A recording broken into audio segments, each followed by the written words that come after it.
We're off and running. Well, tonight, my time, and afternoon, Robbie Deans' time up in Japan. I'm glad to have him on with us to talk about a couple of major issues that I've been wanting to explore with him for some time. And I promise not to give him any coaching tips, mainly because I'm an ex-referee and I wouldn't know what I was talking about anyway. But welcome, Robbie. Thanks very much, David.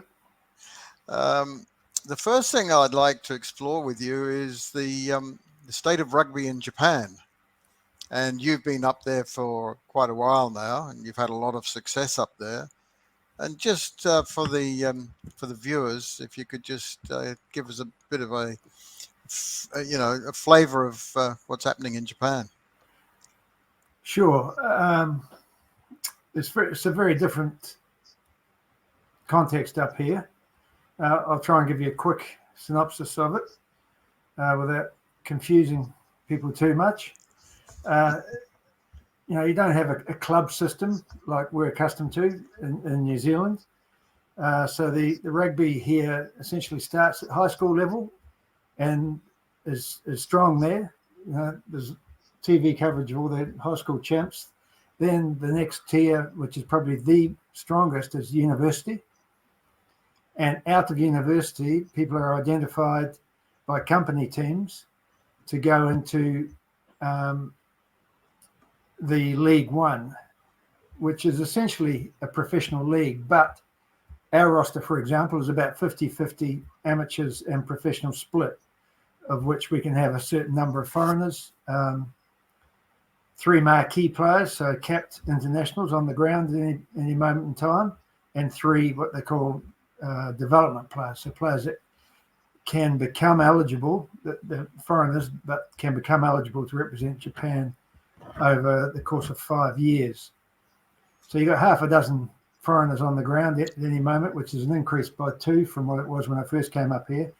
And it's added a bit of starch to the game, to be fair, as you'd expect. But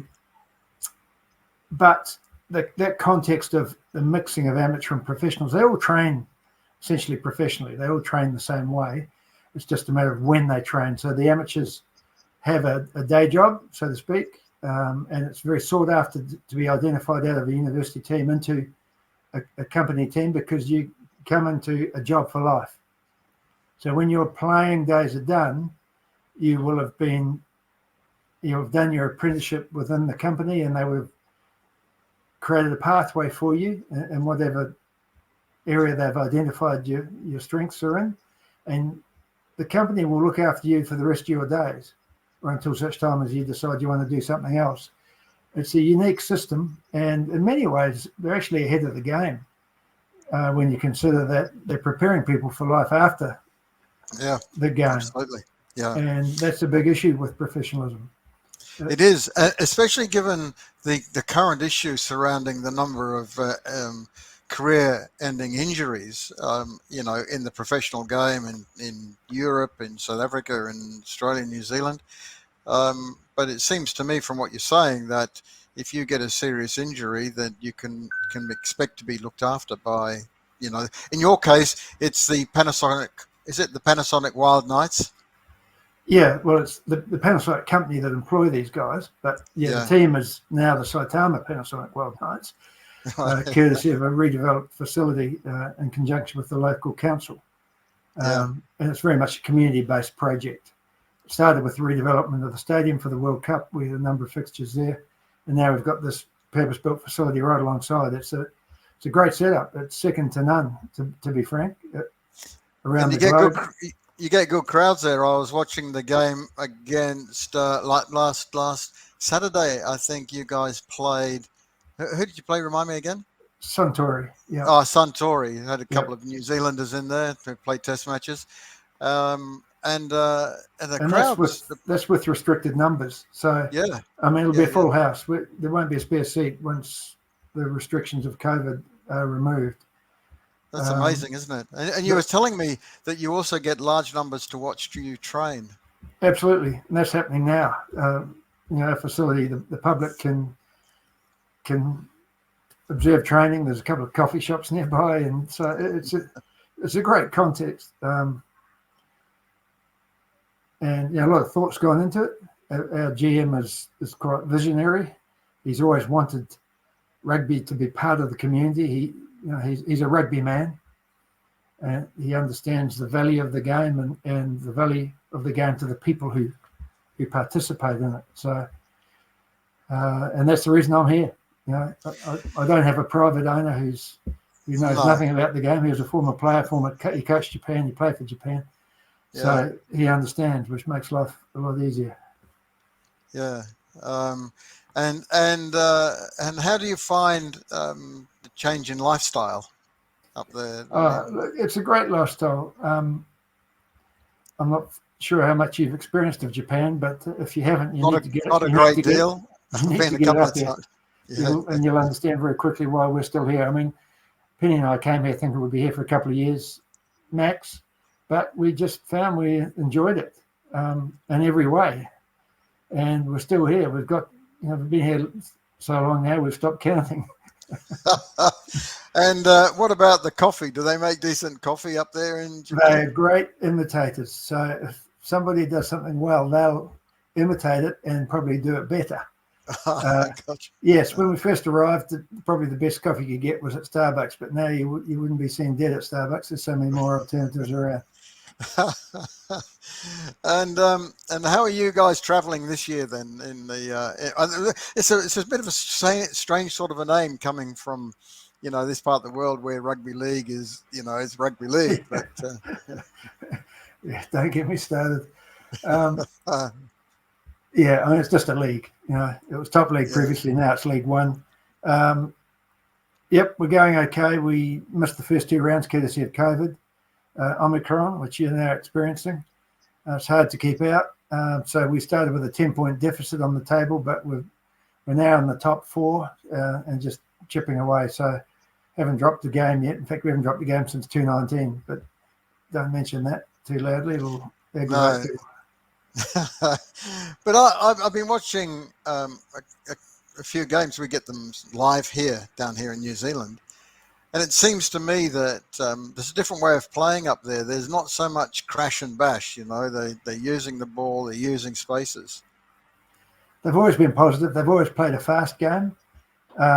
It's more physical than it probably appears. And you're going to go look at some of the names playing it, particularly amongst the top 6. It's the levels, since we've been here, it's unrecognisable, really. The game has become a lot more physical. Teams have now put a lot more emphasis on conditioning. It started with Suntory, really, and Eddie Jones's influence. He got them in the gym, but it was a necessity for the national team to be competitive. And we've seen how they've developed to the point where they are competitive at World Cups now, where they weren't a couple of decades back. So it's more physical than you think. You've only got to look at or talk to some of the current internationals that have played or are playing up here, and they'll tell you that. But it is a positive game, Yeah. So it's no longer a sabbatical where players go up there to pick up a few extra bucks at the end of their career. Then those days are long gone, and I think you saw evidence of that on the weekend with Damien McKenzie. You watch him in a Super Rugby game, he makes line breaks here, there, and everywhere. He didn't make too many, if any, on the weekend. No. I was a bit surprised, actually. I was looking forward to seeing him play up there. So, just to finish off this little segment, what do you think the prognosis is for Japanese rugby in the next 2 or 3 World Cups, for example? That's a good question. Look, they can go either way. They have the advantage of corporate support. I mean, the corporates essentially the companies essentially fund the game up here. Right. That's a strength and a weakness because it's administered by what are basically amateur administrators who are anointed courtesy of their university affiliations. Right. So they're, courtesy of the World Cup, they've been exposed to more commercialism.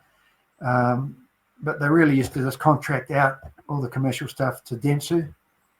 But they're now trying to evolve, and it's going to be interesting. Look, they can go either way, as we know, and you know, the Southern Hemisphere nations are experiencing this themselves now.